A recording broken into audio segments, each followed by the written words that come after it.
I am so excited to introduce the inventor and designer of the Switchblade Flying Sports Cars, Sam Bousfield of Samson Motors. Hi, Sam. Hi, Delia. Hey, thanks for having me and for doing such a good job helping people understand and pay attention to weather. Because I fly in the mountains a lot, and the one thing I learned from you is how far I should stay away from those nasty lenticular shaped cloud formations. So you've probably saved my bacon more than once. Ah, thank you. Well, great to hear it. Now, you and your team, you're up in Central Oregon, right? Yes, we have a R&D hangar at the Prineville Airport. There was a Cessna factory in Bend nearby, Bend, Oregon, which Cessna closed down and took the work to Mexico. So we felt it'd be a good idea to put some of those people back to work making switchblades. Oh, cool. Now, I've been telling everyone that you are changing history with what you're doing. Tell us about the Switchblade. Well, the Switchblade is a two-seat side-by-side vehicle that you can store in your garage, drive to the closest airport, which is usually 15 miles from where most people live in the U.S. You then swing the wings out in less than a minute, do your pre-flight and take off. You fly then to the closest airport to your destination, swing the wings in with the push of a button, and continue driving to where you want to go. So while you're there and driving, the wings are protected inside clamshell doors on the ground, and the tail tucks into the ducted fan in the back there where it's protected by the bumpers. So on the ground, everything's protected. So we have a little animation here. Let's play this.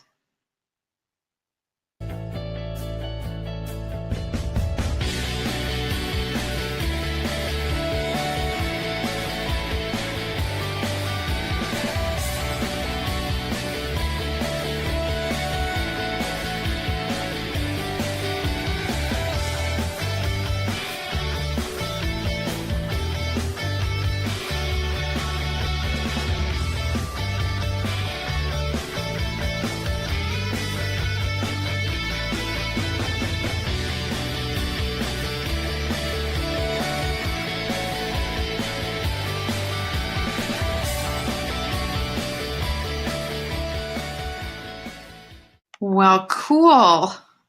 Now, Yeah. what do you have to say to those that are a little skeptical or concerned about the idea of a flying car? Well, I guess I can list a few reasons. For one, you have the cure for get-there-itis. And by get-there-itis, I mean flying into weather you really shouldn't because you feel you need to get somewhere, like Aunt Matilda's Thanksgiving dinner. You're committed, you want to go, and you get yourself in trouble. So with a switchblade, if you got into weather you shouldn't really be in, you can land, drive under that adverse weather, and take off on the other side of the front once it's safe again to fly. So you're never stopped. So that's one big, big advantage. That is a huge advantage because I'll tell you, 63% of all weather-related fatalities are from pilots flying into weather where they shouldn't be flying. So that is a huge thing. We saw a lot of got to get theiritis. So that's awesome. Now, you were telling me about this being one of the safest vehicles ever produced. Tell me about that. Right. Well, for instance, you don't have to land just at the stall, right as you're about ready to not fly anymore, and perhaps get too far behind the power curve on your approach. With us, you can come in 10 or 15 knots above stall speed, touch down just flat on the runway like you would land an amphib, and then hit the brakes because you've got 3 automotive disc brakes and tires. You'll be stopped in a heartbeat. Oh my God, that is so cool. And you were telling me about the parachute. Now tell us about that. Yeah, you also have the ballistic chute in case you're, say, over the mountains and can't stretch a glide somewhere safe to land. And then on the ground, you've got front and rear crumple zones, side intrusion protection, rollover protection, seat belts, and great visibility. One of the things you were telling me about, because when you talk about the ballistic parachute, you said that is not for the pilot, right? Well, most pilots would want to uh, glide to a landing because when you do that, you direct where you're going to land. And so, once you pull the chute, you're at the mercy of the winds and you're going to land wherever.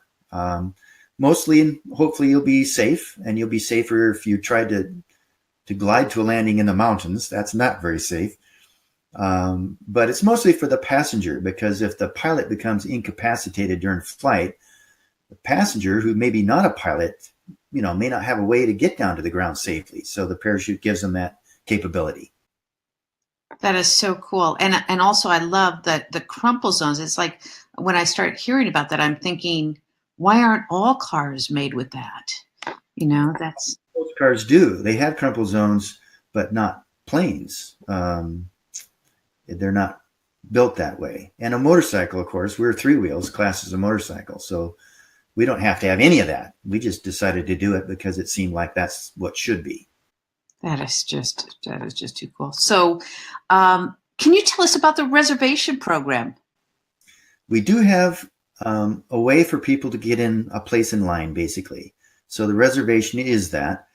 There's no money down until after we fly. And even then I think it's $2,000, mostly refundable deposit. It's refundable for any reason, less $500 for administrative costs until we get into production. At that point, we kind of need to know how many motors and transmissions to build and purchase. So we really have to know that you're in. So we ask you either withdraw the reservation at that point or allow the funds to go hard, so we know how much to purchase.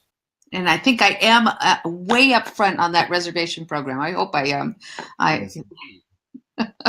So how long have you been working on this project? Oh, man. Well over 9 years now. It's been a really long pregnancy. We started out asking the question, what layout should a flying driving vehicle have? Most people ask, how do you make a car fly? And we didn't think that was the right question. So we asked the other. And the answer we came back with was it should have three wheels. That's the lightest stable configuration. You should have the wings and the tail protected on the ground, just for usability, and high performance in both modes. So we knew if we nailed those three key things, we would have a winner. That is so cool. And you tested the prototype, right? You've done some ground testing, right, on that? Sure. Once the layout and design goals were established, we built and tested a ground-only prototype to prove out the ground portion of the concept prior to getting to the costlier to make composite construction for flight testing. That's really expensive to make mistakes there. So the ground prototype was built to be easily modified. We could perfect our suspension and steering until we achieved our performance goals on the ground, which was nice. We outperformed a Jaguar XK8 in head-to-head acceleration testing. What do we have? The power to weight of a 2017 Corvette. So it's really a blast to drive. It's really fun. So that's why it is you're calling it a flying sports car, because it's got all of this. I can't wait. And you know what? We have a video of the slalom test. Let's show that.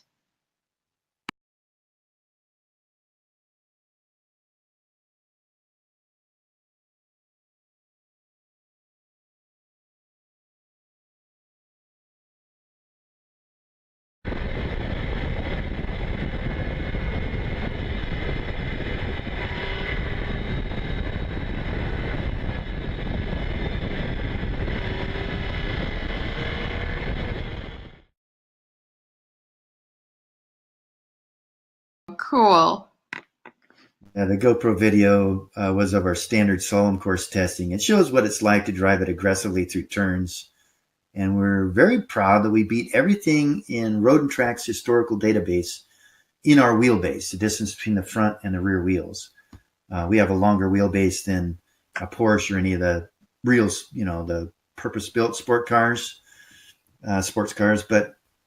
But we beat everything in the historical database, and they had 4 wheels and pro drivers, and we had 3 wheels and yours truly. Wow, that is really exciting. Now, tell us about some of the other engineering and testing, because I've been hearing about it, and it's just like mind-blowing cool what you're doing with this. Well, it's pretty intense to try and capture everything you need to when you're marrying two things together. You have to think in both modes as you do any decision. But, we had full aero engineering done by Dar Corp in Lawrence, Kansas. Then we went into the wind tunnel, like Boeing and Cessna, because it gets you within 3% of actual. And that allowed us to clear the way so that we can move into carbon fiber composite construction with good certainty of the results. We did a fun little time lapse of getting the wind tunnel model down into the tunnel and set up. And we really hustled, but in fairness, we didn't quite move as fast as shown here. That's my disclaimer. Let's watch it.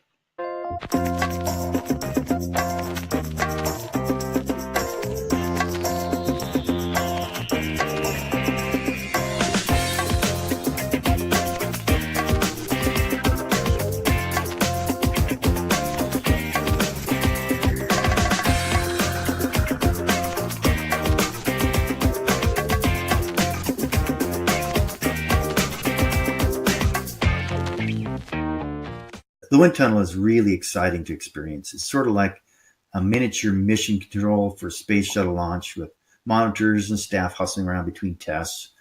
And we were like a Indianapolis pit crew. You know, they'd have us at the door. They'd have a staff member at the door, and he would make sure the wind was off and it was safe to go in. And as soon as he called go, we were in there, pulling things apart, shifting around, next test. So we accomplished, I think it was over 110 different tests at the Kirsten Wind Tunnel at the University of Washington in Seattle. That is so cool. How does that compare with commercial aircraft that are, how many do they usually do? You know, I don't know the total number of tests that they do. I'm sure it's more than they did because they have much more that they're trying to find out at that point. We're more focused on the tail, to be honest with you, in our wind tunnel testing, and that's what we were really focused on. But it was just, I think, the amount of tests per hour of wind tunnel time that was very impressive to the staff there. They had no one in their recollection that ever did anything close to what we did. Wow. What made you take on this incredible challenge? Yeah, what was I thinking? Well, you know, artists dream the future, and you can see that in most movies that are of the future. Fifth Element, Star Wars, Star Trek, they all show transportation being in the air. So, you know, you look at that and say, okay, if the future has most of the transportation in the air, and at present we're mostly on the ground, what I felt was needed was that in-between step of bringing together the best of both worlds, flying and driving. Doing both well is what I feel will help us be successful. That is so cool. Now, who were your early adopters for the Switchblade? Now, the best measure of that is I guess it's 63 people so far who have joined our team through the pre-flight program. Most of these were existing pilots. They were the first to come on board. And of that, we have NASA and Boeing engineers, airline captains, CFIs, and other pilots from a broad spectrum of life. So a lot of those came on early. And although the pre-flights are mostly pilots, there are some who've signed on because they always wanted a flying car. And once they saw the Switchblade, they decided to get their pilot's license. And that's a cool thing for me. That is really something else. So where are you at in the process of this? Well, let's see what we have left to finish. We finished the wings and the wing swing, the body forward, the nose, front landing gear, seats, keel up the middle, doors. We're working on windows now. So what's left is to complete the assembly of the tail. All the parts are made. We just have to assemble. Then we have to complete the aft body section where the ducted fan is in the back, mount the engine and transmission prop, and do the interiors and windows. So we have a bit left to go, but we've accomplished a heck of a lot. So that's the big thing is we're making huge progress. Once we're done with the assembly, then we'll be off to the test flight program and the tweaking that always gets done, because you always have something that comes up in the flight testing. So the wind tunnel gets you within 3%, like I said, but you always have something, control, balance, trim, whatever comes up, we're going to have to handle. And you actually had this at Oshkosh this year, and this amazing video.